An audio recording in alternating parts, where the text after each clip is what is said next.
Hello, my name is Tadeusz Zieliński and I'll be the moderator for this panel entitled Did You Take the Money Upfront? And it'll focus on the connections between the writers and the developers. So I permitted myself to invite a writer and a developer, or actually the writer and the developer.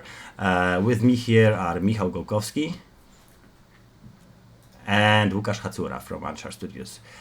Michał, I actually had the pleasure of working with Michał on different projects called Cyberpunk, but we'll focus on your second project called Sin Collector, based on your books entitled the same way, which is actually developed by a company called Cylen.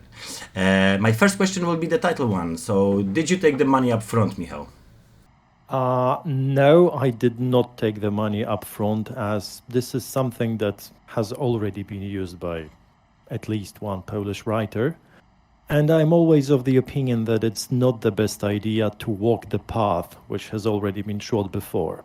I mean, it's not to say that I wouldn't to have the success repeated. I think everybody would. But then again, I think we are having a little bit more conscious approach to the whole book game connection thing and the whole process. Because, well, without referring to anyone by name, okay? When you're a writer, it is always thought that you should be in your late 50s, wearing like, a green sweater kind of thing, smoking a pipe, or even best, this kind of fisherman jacket that people in the mid of the way of life usually wear. And you should be basically totally out of this world. So yeah, people come to you and they say, yeah, we want to make a video game based on your books. And you go like, okay, kids, like, yeah, give me the money up front. And then you forget about the people. And they make one game and people start playing it. Then they make the second game and even more people start playing it. And the general idea is that the writer should be unaware of everything that is going on. That the writer should write, okay, like it was said in the communist times. Writers, go write. You shouldn't be on the YouTube, you shouldn't have your Facebook, you shouldn't have your Instagram. God forbid you should have your, Twitter or anything. That is the general common approach. My idea is I'm trying to live here and now, okay? I'm the internet guy. I've been on the social media for the last, 12, 13 years. I can't even remember how long. I mean, Facebook is my second home. I'm trying to be online with everything that is going on YouTube. And in the very same way, I'm taking as active a participation in the video game creation process as it is possible. I can't imagine not being online and up to date with everything that is going on. So no, money up front, you can take money up front when you're buying, bread or sausage. A video game, this is your child, man. This is your baby. This is your life's blood. The success of the video game is going to be your success. The failure of a video game is going to be your failure. And we're walking the path together. So what? Till the very end. Well, a good end, I hope. So one helping question. So how did it start with you and Sin Collector? It started off pretty randomly as I was sitting at my place and I got a message through Facebook, by the way. And some guys with nice profile photo in their suits and ties just wrote, "Hello, we're a game dev company and would like to make a video game based on your books." And I went like, yeah, okay. When you're a writer, you get messages like that every 3 months. We'd like to make a video game. We'd like to make a movie script. We'd like to make a comic book. We'd like to make a, huge statue made of human teeth. Okay, that's like a typical thing. And you get used to it and you disregard it at some point. But these guys were different. I mean, they sounded like they knew what they were talking about. So, yeah, we agreed to meet. And they came. And when I met them, they looked even more serious than when we were writing. We started talking. And like literally in the 5th sentence, they said, "So we got the papers ready for you. And then like a light flashed inside my head and I thought, okay, these guys mean it. They're not just talking. I mean, they have a plan, they have it ready, and they actually want to do it. And I told them, okay, let me read the papers first, and then I'll let you know. And this is the way it began. These games, these guys and these games appeared in my life literally out of the blue. I had not expected it. I had not been looking for it. It just came like that, in a flick. Okay, Łukasz, you guys are working on GameTek series created by Marcin Przybyłek. So how did your story, your trip with the writer begin, and did he take the money up front? No, he did not, because we had none to give. Our story was a little bit more maybe the same kind of randomness, but a little bit more complex, because one of the friends of Marcin is working on 11-bit studios, and it was a long time coming for Marcin, because he is. You need to know the one thing about Marcin: he's a very avid video game player. He's a player, and he plays a lot of video games, and he loves video games. He just happens to be also a writer. Star Citizen. He's one of the few people who believe in Star Citizen. Yeah, there are I'm with him on that. Easter eggs in our game that make fun of the fact that he loves Star Citizen. Yeah, so he wanted to create a video game. He reached out to his friend at 11-bit Studios. 11-bit Studios, as far as I understand, because it's not for me to say, but as far as I understand, they were not interested in making it themselves, but they were potentially interested in publishing it, maybe, if some developer would pick it up. So they send a word in game development circles that there's a writer who's looking for a studio, maybe somebody wants to touch that subject. And because GameTek is a very gamey game, because it is, and I have a habit of always following up on a lead if it feels right. You know, it never hurts to talk. So it's not like that I had this great plan in my mind. Yeah, that's going to be our next big thing. That's going to be the biggest thing that Unsure Studio is going to do, because that's what it ended up with. No, I was following up on a lead, you know, like a good biz dev. But we started talking with Marcin. We hit it off. I remember that time fondly, because it was in August 2015 when we started talking. So it was exactly 6 years ago. He invited me to his house. I met his family. We talked about different approaches, and we actually were sniffing around each other for almost 2 years. It wasn't a done deal immediately, because we were also going through some transformations. Initial idea from Marcin was to make a point-and-click adventure game about a detective, which I really did not want to do because of the fact that it's a very niche genre, and we had zero experience in it and zero alignment with our strategy. And there were many different ideas of where to take that, because the biggest problem with GameTek is that you can make 10 open world RPGs, MMOs inside, one game, and it would be GameTek basically, right? So mission impossible. So you need to do some kind of abstract take on it, and we were looking for that holy grail, or how to make it more abstract, and we failed. We were searching for 2 years, and we failed. And actually doing a classical isometric RPG is our surrender. It's like, okay, let's just make an RPG. We're not gonna find, some kind of a sim management detective visual novel kind of a thingy that's gonna prevent us from making shitload of art for this game, because that was the end game, right? Like how not to make all those worlds that are written into his books. And 4 years ago, we decided it's going to be an isometric RPG, and here we are in 27 days. The game is going to be launched on PC, and we'll see what's what. Good. Let's move to another question. Okay, so how does and I'll actually stay with Łukasz for a second, and then we're going to move to Michal's answer. How does the normal day-to-day line of work with the writer looks like, and what are the biggest caveats, dangers coming from it? Yeah, so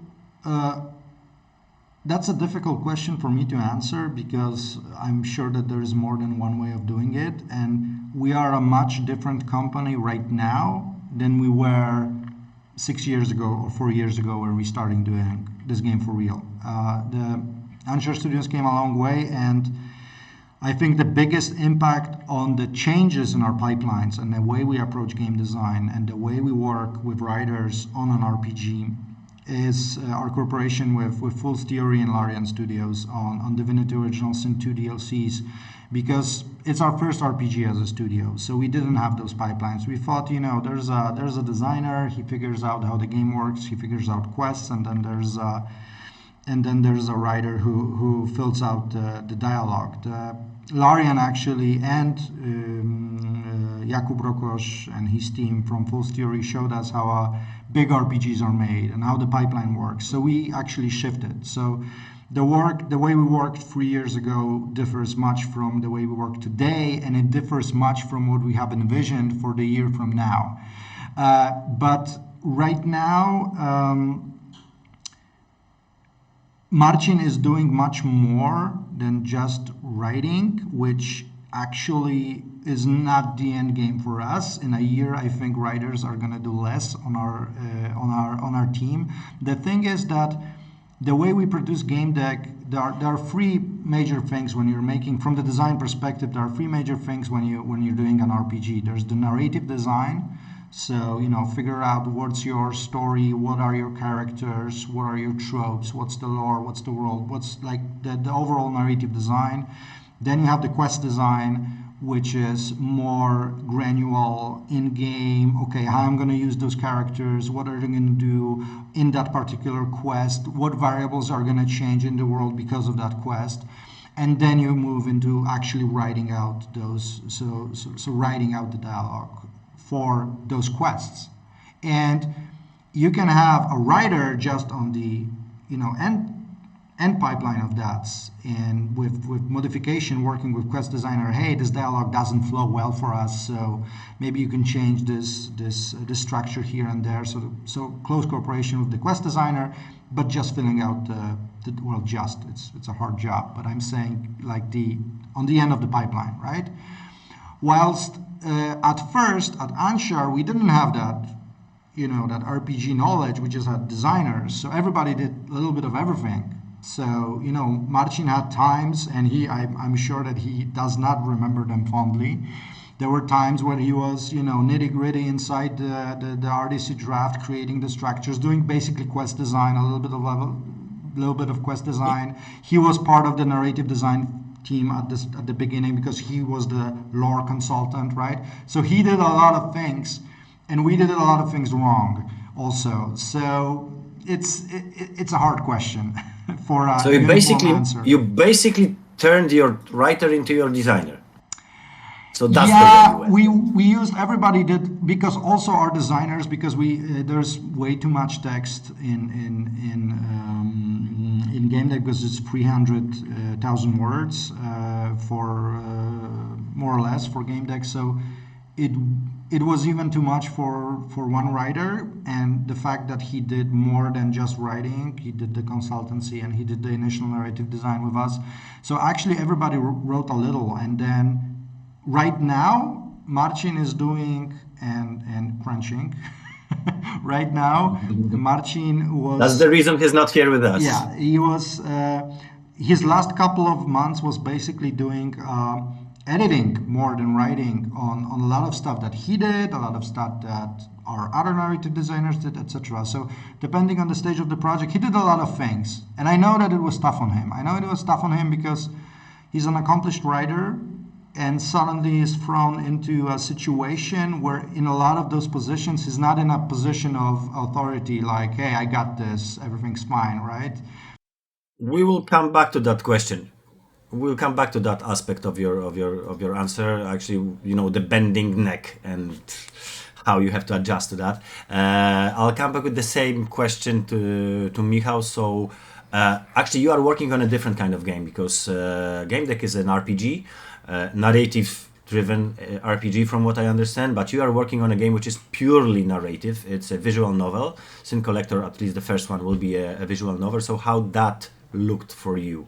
How did you approach the whole process? What was expected from you, and what was the biggest problem? The Sin Collector, Repentless, as the video game is called, yes, it is a visual novel, but it's not purely in the genre. I mean, it's a visual novel RPG kind of mix. We started off with a little bit different idea, and like my predecessor said, we evolved into something maybe not entirely different, but rather different from what we were thinking we were going to be doing.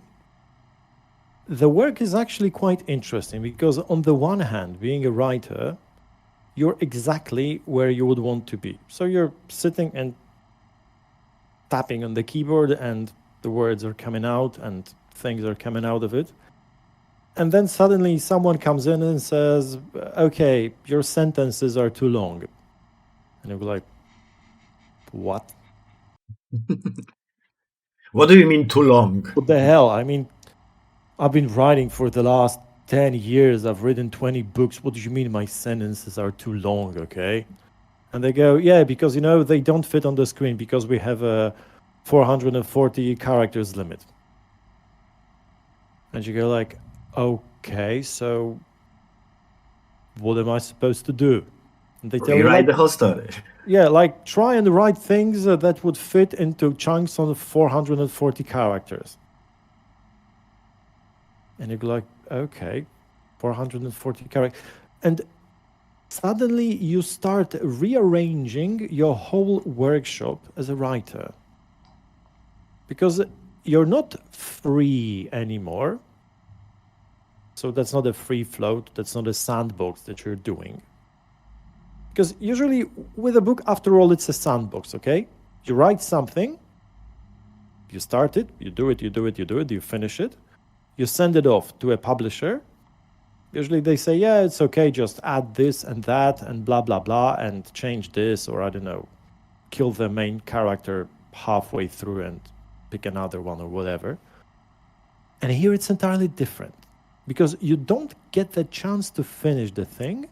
And people start mucking in and telling you what to do. At first you're angry, okay? At first you're like, totally, you wish like you had never started it in the first place and you wish to quit. And then you start thinking and you go like, yeah, okay, that makes sense. Because you're not writing the book for yourself, as it usually looks like with writing plain text. You're not only writing it for someone else. I mean, someone entirely else, because you're not doing it for people who read, okay? You're doing it for people who play video games, which is like an entirely different breed of people, which sometimes does cross, like in my case, because I'm a gamer myself. But you have to think in an entirely different way. Like, I don't know, the main guy calls you one day and he says, well, Michał, I've been reading your text and on this page, it's not clear what the character is thinking. And I open the text and I say, what the hell? What do you mean it's not clear what he is thinking? He has this thought like 20 pages ago, he has it 10 pages ago, and then he comes to a conclusion. And what you hear is, yeah, okay, but it's not clear here. I say, what do you mean it's not clear, okay? Well, he says, because you need to have a climax, okay? When something happens, it needs to be obvious that it happened. I say, okay, so like, you have a quest to kill the boss, okay? And you kill the boss, and it's like obvious you killed the boss, so what else do you want me to do? And he goes, well, for gamers, this is why you get the sign. Quest completed. Kill the boss. Successful. And I go like, okay. And you start thinking about it at things which seemed, well, excuse me, all the gamers listening to that, but I have to say it outright. Things that seemed stupid at first start making sense. Because you're not writing a book. You're writing a visual novel. You're doing something for an entirely different medium, and it's actually a lot of fun.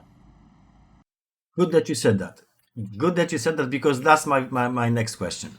What's the funniest, what's the most fun, not funniest, what's the funniest, by the way, as well, you can point that out as well, but what's the most fun thing about working on a video game from a perspective of a writer working with devs and a dev working with writers? And yeah, I'll let you There's actually two things that are really a hell lot of fun. First, you're doing something different. You're doing something which seems similar, but it's like totally different, okay? This is like, I don't know, collecting your G.I. Joe or Transformers minis and playing tabletop games. Okay? Like, in both the cases, you get those small models of guys with weapons and whatever not, and if your grandma came into the room and she looked at that, she wouldn't even know the difference, okay? Okay, well, the G.I. Joes are larger and Chaos Space Marines are playing with dolls in general. Yeah, but basically you're playing with dolls, yeah, okay, and you're throwing dice, and no one knows why. But it's like an entirely different mindset. This has absolutely nothing in common, and this is great because I love doing new things. It is just great. It is not only leaving your comfort zone, it is literally being dragged out of your comfort zone by the ears. And the second good thing is the people who are dragging you out of the comfort zone by the ears. Because suddenly, finally, you're not alone. Everything is not up to you. Okay, if you're like an autocratic kind of guy, then this is hell. Because you're writing something and there's like a bunch of people standing criticizing what you're saying, doing. No, you shouldn't write it with a capital letter, you know. But if you don't mind it, and if you start feeling yourself and thinking of yourself and imagining yourself as the tip of the spear, man, this is great. This is just great, because you know that even when you lose your impetus, even if you grow weak, even if you grow tired, if you wake up with a headache or whatever not, you're finally not alone in it. You have the whole team who's going to pat you on the back, tell you, okay, if it's not working, try doing it a different way. They're going to come up with ideas. Suddenly, in the middle of writing something, a scene, a dialogue, a storyline, a side quest, whatever, somebody writes you on Facebook and he goes like, you know, Michał, I've been thinking on the thing that you're working on, and I think it might be a good idea if you do this and that. And that's like a revelation, because you never get it with ordinary books. Because when you're writing a book, you're all alone, unless you have a very good alpha reader, which I have the pleasure of having as well. But you have to think about everything on your own. There are no guidelines. It is like, okay, everybody likes sandbox games, okay? I personally am a fan of Minecraft. I adore sandboxes. But when you get a sandbox game and you don't even get the tools to play with the sand, it can get really tedious. Because basically, sometimes you don't know what you have to do.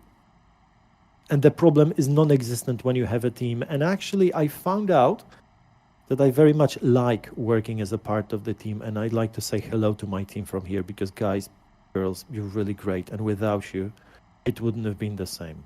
You mentioned sandbox games. They're actually pretty much every game is way more fun to play, especially Minecraft. They're way more fun to play with other people. Okay, so let's move to Łukasz. Sure, like with the wingman. Exactly that, and somebody who can actually help you doing stuff. Okay, Łukasz. So from your perspective, working with a writer, we know that you like to break them.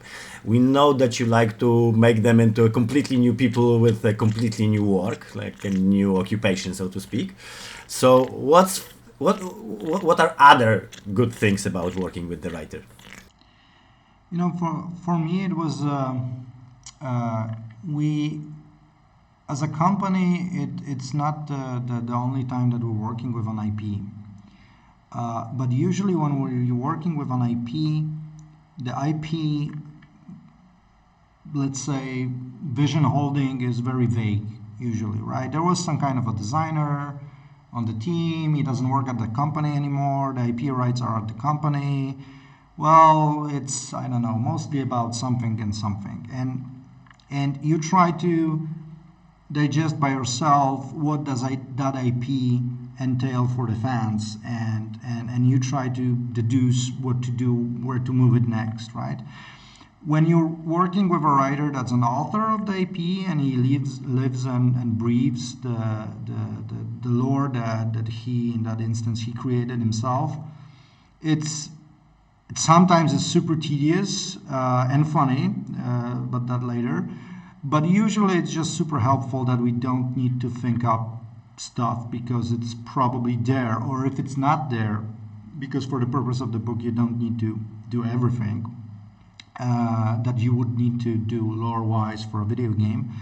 Then Marcin is the quickest person. Oh yeah, in that world, I think it would work this way, for example, right? So having this walking, like an instant reference. Yeah, instant dynamic Wikipedia, you know, about game deck at hand. It's very handy. On the other hand, which is maybe not fun but funny, is that sometimes things that from the perspective of the team are like, nobody cares, but Marcin really do cares, right? Like, for example, in game deck, there are no shoelaces, for example. And like, it's an isometric RPG. Nobody's gonna like notice if there are or there are not shoelaces on people's feet because you can barely see the boots. But why do they appear on the concept art? In this world, there are no shoelaces, etc., etc. And sometimes it's tiring, but actually that attention to detail and constant nagging makes this world a little bit, you know, it's not like a bland just cyberpunk. Like, for example, from the architectural point of view, we have a lot of roundness in game deck because this is how the covers of the books are made. This is how Marcin envisioned it when he created game deck. And that's just one example. Shoelaces and roundness in architecture. I have dozens of those. I won't bore you with it, right? But so on the one hand, it's tiresome for the team. It's like, man, let's just let this one person not have glasses because like it's already done model. Let it go. On the one hand, on the other hand, it's making the game unique in its own way, right? So it's nice to have that IP reference handy at all times. We can make a nice segue to our next question from that, and I'll stay with you, Łukasz, for a little more. So you already described the situation in which it's good to have a writer, and he's like your instant reference, he's your Wikipedia. He can always add something to the game and also kind of steer you in a direction. But there are situations in which you have to say no. You have to kind of oppose him. What are the biggest neck benders, I would say? So when you have to bend your neck, bend either the writer or yourself to create something good. What would you say? Michał touched on a very important subject about the difference of the medium, and he didn't use that words, but he was describing those problems, attention span. So we're a very different medium in a sense that we also trained our audience for decades now to react differently. And I think actually a lot of gamers, or maybe I'm just biased because I'm also a reader, right? But I think a lot of gamers are readers, but something shifts in our brain. It's different. We react differently to a video game than we do to a movie, and we expect different things, and we expect different things from a book. And the thing is that because you are doing a lot of activities, different activities, usually different activities in a video game, you have combat, you have dialogues, you have maybe some sneaking parts, maybe some puzzle, etc. It's super easy to lose track of the plot. And what you Michał said is why I do have to repeat it 3 times? It's because the player forgot. He doesn't know who killed the bad guy, right? So there's a lot of in-your-face exposition which you would never do in a book, because the reader constantly follows the plot, right? And is aware of it, and because that's the main essence of this medium. So one of the biggest battles we had was about the amount of text, and actually it was not a UI issue per se, but it was the attention span issue. We and hats off to Josh Sawyer from Obsidian, who gave us a lot of hints on how their tools limit their writers. Like actually you cannot write more than this and this characters in a dialogue line. You need to break it, and it's not because of the UI, it's because of the attention span, and because it makes you force you to write in a certain way. And Obsidian tweaked the numbers a bit with the character, because once they went even too extreme, and everybody sounded dumb in the dialogue. So then they let writers a little bit of more slack. They give them a little more slack, but more or less it's like a tweet size, right? So those are tweet size bits that you do in a dialogue. If you have constant exposition, and it can be really good writing, that's the big, because the writer says this is good shit. Why do you want to cut it out? And we're not saying it's bad. We're saying it's the player won't read it. He will click it through, and that's the worst thing that can happen to a dialogue. If at one point the player goes into this, okay, I'm not going to read this mentality, and when you have this tweet bit-sized pieces of dialogue, even if it's clicking, he absorbs a lot of information.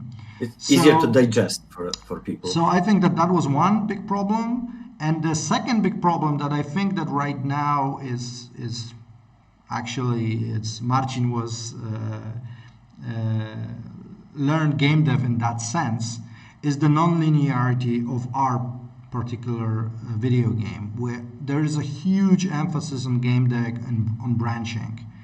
And you cannot have a one particular right approach. You cannot have in game deck this approach that this is the main storyline, this is canon, and the other are like side branches. Because when you have that approach, then you give more love to the idea of how the player should go through the game, and the golden path. Yeah, and the whole thing about an RPG is that you let the player role play different scenarios the way they want, and you need to give the exact amount of love to each branch, which is obviously impossible, but this is our goal, right? And when you write a book, there's like one correct way to read a book, from left to right, and it's actually similar. This problem is similar to movies.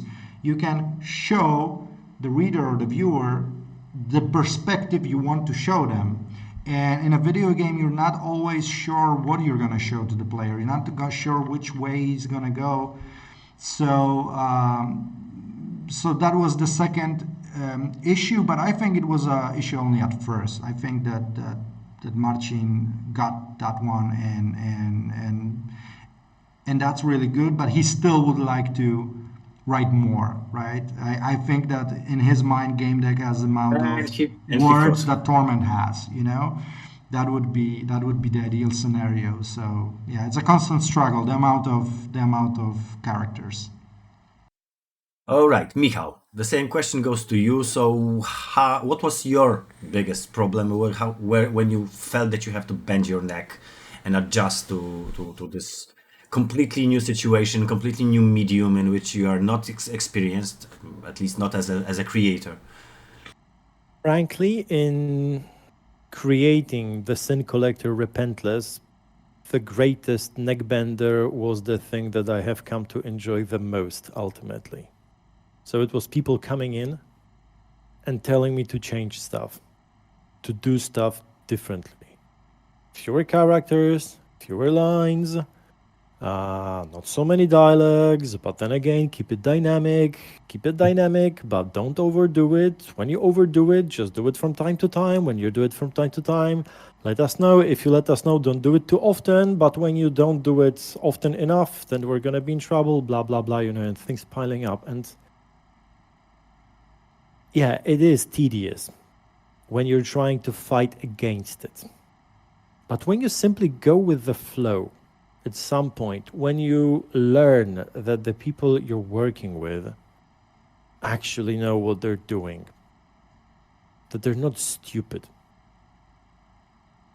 they're just different, and they're actually smarter than you in many ways, just that they have never written a book, but they might have made 10 computer games along the way, which you never have.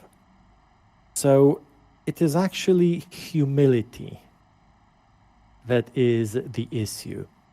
If you don't have it in you, if you feel like Mr. knows better, if you want to have the last say at every time, you're not going to fit into game dev. And I think this is the issue with the majority of writers. Curbing your ego. Yeah, who are simply used to being the star of the weekend, They come and people bow to them and they say, oh my God, I have waited so long to meet you and I have read all your books and whatever not. And then you come in and you get some game dev guys, they're saying, yeah, what you wrote is crap, no one's going to read it. And you go like, too long. Oh, that hurt, okay. And if you take it up as a challenge, well, it might go down two ways. If you take it up as a challenge and you grin your teeth, it's not going to work. If you take it up as a challenge and you smile and you learn to accept that people might know better, that it's not about who has the last say, but it's about making the best product, making the ultimate video game, making the Sin Collector Repentless as good as it can be, yeah, then it's going to work. It's going to work, but you have to let go.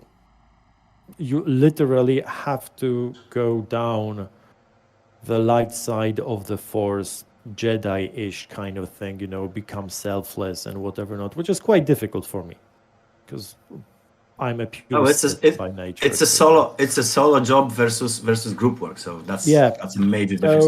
Gentlemen, you shed your ego, you shed omnipotence, and you have to bow. If you bow, you're not going to break. Gentlemen, we are running low on time, so I'll have time only for one more question, which will be kind of a bonus question, not too difficult though. In your opinion, and I'll start with Łukasz, why do game adaptations work out? Because they do. Like we can see that there is a lot of games based on books which are really, really good, and the movie ones are not. That's an interesting question. But you're saying movie adaptations in video games, in that sense? Yeah, in video gaming, of course, yeah. Not the other way around, because the other way around it's worse even. I would say it's even worse. Yeah. Although I don't know many game adaptations in book forms, so I would say that it's mostly like they take on video games and make movies out of bad movies. And in the other way, we have a lot of source material. We have a lot of movies that were kind of remade into a video games. We have a lot of books that were remade into video games. Mostly the latter win. Why? I honestly didn't give a lot of thought to that, so I might be wrong. My instinct is on the thing that I mentioned earlier, is the depthness of the lore. Because if you think about it, there was a lot of good, for example, really good Star Wars games, right? And if you think about it, why there was a lot of good Star Wars game, you can say, okay, maybe it was better teams making them, etc. But Star Wars has a really deep lore. You know, it's a really big world. I'm not saying that it's like a super complex or anything, but there's a huge bank of things that you can draw upon. When you have a 2-hour movie, then basically you have a character, maybe some world setup, right? But that's not a lot to draw. So you need to give a lot more to complete the picture, right? And if you don't have access to the person that figured it out in his head, because the movie director might have a very rich, or the screenplay, or the writer of the movie might have a very deep idea about it. So maybe that's that. Maybe that's that there's just more information usually that you can draw upon. But then, if that would be the case, then you would have good games based on TV series, which is also an interesting thing. But maybe we need to wait for that, because TV series is a fairly recent thing. But you have a lot more of character development, world building in TV series, right? And actually, if you think of it, when you look at Walking Dead, Game of Thrones, not only the Telltale versions, but also the RPG game, they were actually pretty good. Yeah. So that might be exactly the case. Maybe that's the thing, the amount of things you can draw upon. But that's just my hunch, as I said. I'm not an expert. Usually, yesterday I watched a movie, or actually a series, in which somebody said that usually the first instinct is the correct one. So the same question goes to Michał. I would put it very simply. An average, random, run-of-the-mill video game is always better than an average, random, run-of-the-mill movie. Correct me if I'm mistaken, feel free to do so, but Star Wars games are way better than the average Star Wars movie. I must say yes. It might not have the average, I would say, a couple of years ago, but in this instance, it's undisputable, right? If you're a gamer, it's undisputable. So that's a question. Is if it's an edge case, but you're right. It's very simple. I would make a differentiation of the three: a book, a video game, and a movie. And the movie is down below for a good reason. Movies are done for anyone and everyone. When you're making a movie, it has to be suitable for everyone, okay? Parents have to watch it with their kids. Kids might have to want to watch it with their grandparents, boys and girls together, whatever not. And when you're doing something for everybody, basically it is for nobody in the end. Whereas both the book and the video game, which I'm putting here on the same level together for a good reason, are always a personal thing. They are personal, and you live through them on your own. You read the book on your own. You play the game on your own. Even if you're with a team, even if you're playing a co-op, you're always on your own, okay? Your instincts, what you survive, what you go through, what you experience, is always only yours, and it's very deep in you. You don't get attached to movies like you do attached to video games. And this is why I would say video games and books are equal as media, and they are very much free to combine, to exchange, and to interchange their content. This is why you can get a good video game out of a book, and this is why you can get a very good book out of a video game. Because both of them are personal and you feel them deep inside you. Thank you very much for that question. We are actually pretty much approaching the end of our session, so we are right on time. I hope that you too had a chance of learning from each other, because you are exactly like on the opposite sides, and for me it was very interesting to look at those two sides of the same story. And actually both of your games are coming out pretty much in the same moment, so I wish you luck. I wish you sales like exceeding 10,000 copies at least. We all know how it is in modern times. So I think that there will be a short Q&A after we are done. But for now, we are done, and I would like to thank you very much. Thank you. Thank you. Thank you very much. And we are guys. signing off.